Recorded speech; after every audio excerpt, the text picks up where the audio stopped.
여러분 구독, 좋아요, 알람 설정까지 눌러주세요.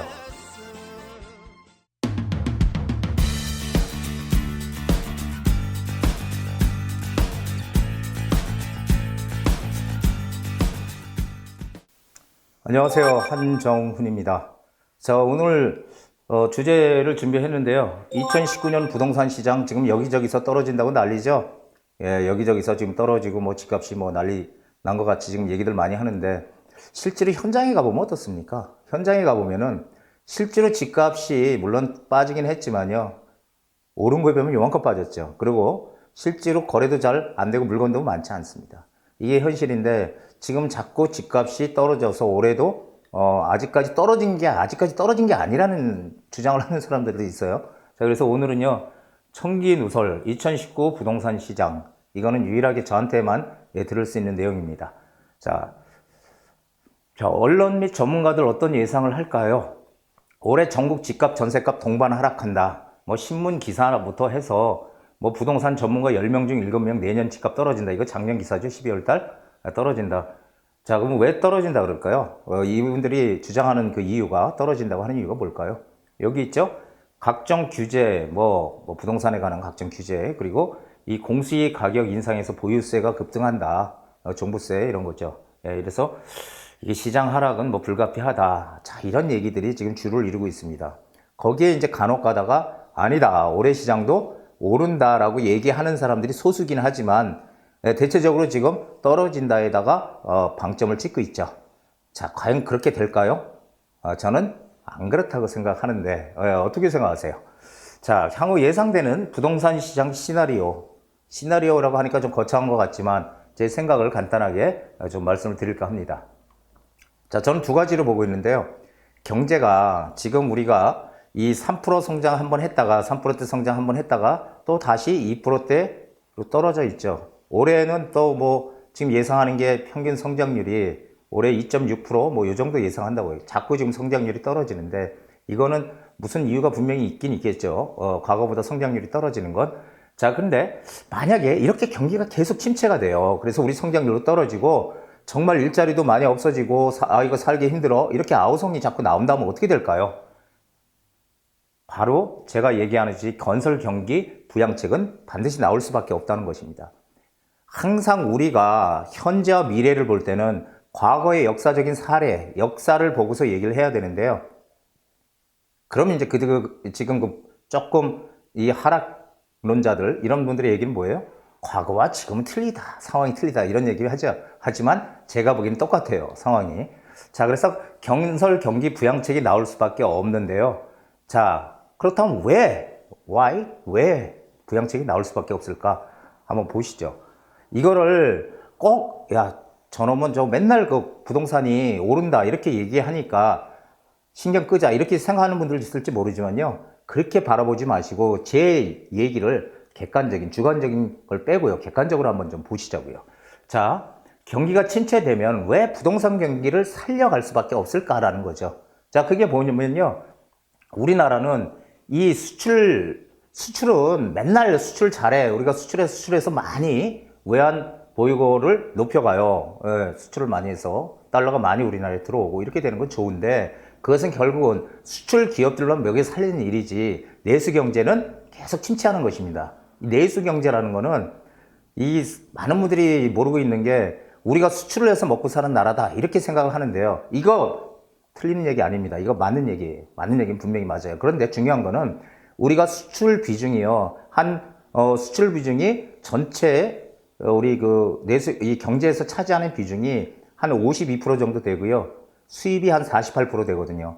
자, 무슨 얘기예요? 수입도 수출 못지않게 중요하다는 겁니다. 그런데 우리 내수 경기, 우리 경제가 뭐 이렇게 소득이 많이 늘어나서 돈도 많이 쓰고 소비도 많이 하고 그래야지 기업들이 일자리도 많이 늘리고 생산도 늘리고 하는 거잖아요. 그런데 이게 내수가 안 좋게 되면요, 그런 것들이 전부 무너지잖아요. 그래서 사실은 우리는 수출 위주보다는 이 내수가 경제를 받쳐줘야 하는 게 맞아요. 근데 자, 그렇다면은 이 내수 경제를 받치는 그 여러 가지 기둥 가운데 가장 큰 기둥이 바로 이 건설 경기라는 겁니다. 이 부동산 경기라는 거예요. 이게 왜 그러냐면은 모든 나라들이요, 이 경제 침체에서 벗어나기 위해서 가장 먼저 시작하는 게 이 건설 경기 부양하는 거예요. 여기 제가 써놨는데요. 미국도 마찬가지예요. 미국도 이 양적 완화 정책이라고 해서 양적 완화로 3조 2천억 달러, 어마어마한 달러가 1차, 2차, 3차로 나눠서 이게 전 세계로 풀렸거든요. 풀렸는데 이 돈들에서 이 30에서 40%가 어디로 갔다고요? 부동산 쪽으로 들어갔다는 겁니다. 그리고 영국도 마찬가지예요. 헬프 투 바이 정책이라고 해서 집값의 5%만 보증금으로 내면은 정부에서 이제 일정 부분을 한 20% 지원해주고 나머지 금액은 주택 모기지로 지원하는 이런 정책을 폈고요. 그리고 일본도 일본도 계속 안 좋았잖아요. 뭐 잃어버린 20년 해가지고. 그러니까 아베 총리가 들어와서 시작한 게 낡은 빌딩이나 상업시설 이런 것들 재건축하고 리모델링 지원하고 지원한 민간 공동펀드 조성하고 해서 이 부동산 경기 살리는 데 주력을 했다는 것입니다. 이게 우리나라의 문제가 아니고 전 세계적인 문제라는 거예요. 근데 꼭 우리나라만 왜 자꾸 부동산을 부양하느냐 이렇게 얘기하는 분들이 있는데 그거 절대 아닙니다. 이게 항상 정책을 우리가 볼 때는 이 선진국들의 정책을 우리가 따라가는 거거든요. 이 선진국들의 정책에서 좋은 것들을 우리가 받아들여서 따라가는 거고 또 우리의 정책을 우리보다 떨어진 그런 나라들에서 받아들이는 거예요. 항상 그런 흐름으로 돼 있는 겁니다. 그래서 제가 시장이 좋아질 거다, 나빠질 거다, 앞으로 어떻게 갈 거다 예측하는 거는 그리고 어떠한 정책들이 나올 것이다. 이렇게 미리미리 예측을 할 수 있었던 가장 큰 힘이 바로 전 세계 경제가 그런 부동산 시장이 어떻게 흘러가느냐를 알고 있기 때문에 그렇게 미리 얘기를 할 수 있었던 거죠. 자, 그러면은 왜 우리는 특히 이 부동산을 부양할 수밖에 없냐면요. 이게 한번 여기 보시면은 우리나라는 전 세계에서 이 부동산 자산의 비중이 가장 큽니다. 즉, 크게 나누면은 개인 자산은 이 금융자산과 부동산 자산으로 나눌 수 있는데요. 지금 금융자산이 조금 줄어들었고 부동산 자산이 많이 늘어났네요. 한 75% 됐는데 지금 한 77%까지 올라왔어. 왜냐하면 부동산이 많이 경기가 좋아지니까 많이 샀어. 그렇죠? 그러다 보니까 이 개인 자산이 조금 늘어났네, 부동산 자산이. 자, 그럼 여기 한번 보시죠. 한국, 호주, 이탈리아, 프랑스, 독일, 영국, 캐나다, 일본. 자, 미국 같은 경우 보면 35%밖에 안 되죠. 우리나라의 거의 2배, 우리나라가 미국보다 2배 이상이 더 이 부동산 자산을 가지고 있죠. 전 세계에서 우리나라만큼 부동산 자산을 가진 나라는 한 호주 정도만 가지고 있을 뿐이지 다 작다는 것입니다. 그런데 이런 나라들도 부동산 부양하잖아요. 일단 건설 경기. 우리는 이렇게 크기 때문에 이게 부동산 경기가 안 좋아지게 되면은 이게 전 국민한테 우리 경제에 미치는 영향이 가장 크다는 것입니다. 그래서 부양을 하는 거예요. 자, 그런데 제가 여기 제목을 내수 경기 활성화의 가장 큰 축이 이 건설 경기다 이렇게 얘기를 했는데요. 자, 2017년 기준으로 건설업 종사자 167만 명. 그렇다면 여기 4인 가족으로 보면은 한 660만 명인데 이게 전체 일자리의 8% 수준이라고 합니다. 이 통계청의 통계에 의하면. 그리고 거기에 딸려 있는 간접 산업들이 있죠. 임대업, 부동산, 인테리어, 설비 이런 거 하면 약 1000만 명 이상이 된대요. 그리고 건설업 종사자 중에서 이게 상당수가 일용직이라는 거죠. 중요한 거는 정규직이 아니라. 그래서 이 건설업이 10%가 위축이 되면 28만의 고용 감소가 발생한답니다. 계속 실업자가 늘어나는 거죠. 그렇죠. 그런데 건설 경기는요, 일단 그게 우리 경제가 엄청 좋아지지 않는다고 가정을 하더라도 눈에 보이는 게 확실해요. 그러니까 막 건설 경기 막 여기 되면 일하는 사람들이 다 보이잖아요. 일용직 근무자들이 건설 현장에서 일을 하고, 그렇죠. 그리고 이사업체들 막 활발하게 막 도배하고 이사하고 이런 것들이 눈에 보이니까 체감할 수 있는 우리 속도가 가장 빠른 게 건설 경기라는 거죠. 그래서 전 세계에서 무조건 이 불황이 닥쳐서 침체하게 되면은 이 건설 경기, 부동산 경기를 살린다는 거, 이걸 꼭 기억을 하셔야 됩니다. 자, 그러면 이제 만약에 두 번째 시나리오로 경기가 그냥 지금같이 그냥 2%대 뭐 후반 이렇게 간다고 쳐요. 그냥 간다고. 경제 좋아진다는 얘기가 아니라 지금 상태로 간다. 그리고 이런 게 규제는 계속 지속된다고 가정을 하자고요. 규제가 지속된다. 그러면 이때는 뭐가 중요하냐면요. 우리가 봐야 되는 게 저기 빨갛게 해놨죠. 여기서 중요한 거는요. 바로 이 유동성하고 이 저금리, 그 다음에 수요와 공급, 이 세 가지를 봐야 됩니다. 이게 부동산이 지금 경기가 그럭저럭 간다. 근데 정부에서 강하게 규제를 해요. 그렇게 되면은 그럴 때는 이 조정을 받죠. 이 조정 기간이 분명히 옵니다. 하지만 이런 조정은 단기간에 불과하다는 거지 큰 폭의 하락은 있을 수가 없다는 겁니다. 왜? 유동성이 전 세계에 넘쳐 흘러 있는 상황에서 돈들이 많이 시장에 돌아다닌다는 얘기잖아요. 그러면은 그것은 반드시 인플레이션을 유발하거든요. 인플레이션을 유발하면은 본래 어떻게 돼요? 인플레이션을 해지하는 자산 가치, 이 실물 자산, 이게 부동산, 금, 골동품. 제가 뭐 지난 시간에도 말씀드렸지만 그런 것들은 올라갈 수밖에 없는 거죠. 단 이렇게 규제가 되면은 그때야말로 차별화가 더 커질 겁니다. 오르는 곳과 안 오르는 곳. 이 지역적인 격차, 즉 서울에서도 오르는 곳과 안 오르는 곳이 명확하게 갈리는 그런 시장으로 바뀔 것이라는 거죠. 만약에 가격이 큰 폭으로 하락하려면 우리 경제 위기, 98년도는 외환위기는 우리나라 자체의 문제였지만 금융위기는 미국의 문제였죠. 이런 전 세계 경제에 어떤 큰 위기가 있을 경우는 한 큰 폭으로 빠질 수 있지만 그렇지 않으면 빠지지 않는다. 그러면 뭘 봐야 돼?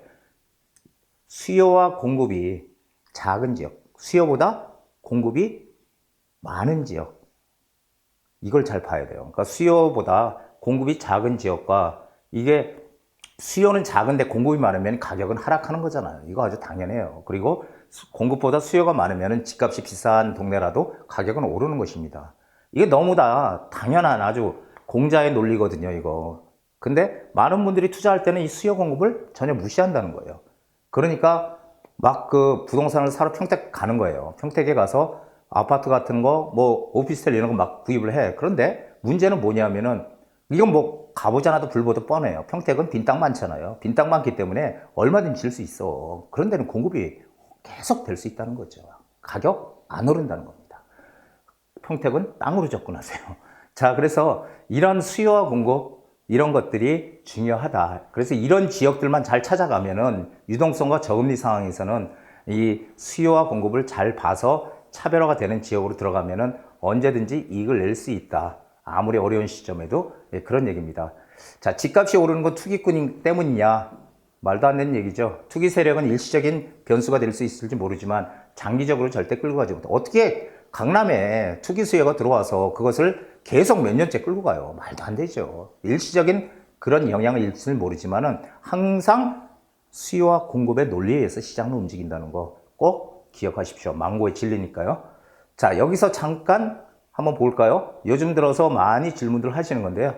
헬리오시티 입주로 인해서 강남 전세가, 특히 이제 잠실의 전세 많이 하락하잖아요. 언제쯤 회복할까? 이거는 사례가 있잖아요. 우리 2008년도에 잠실에 한 2만 세대 가까이 들어왔죠. 뭐 헬리오시티, 그 리센치라든지 엘스라든지 파크리오 이런 것들 막 들어왔잖아요.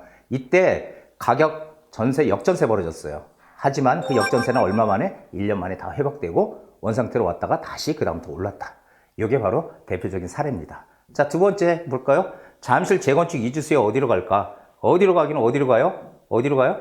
근처로 가지. 항상 자기 집 근처로 가지.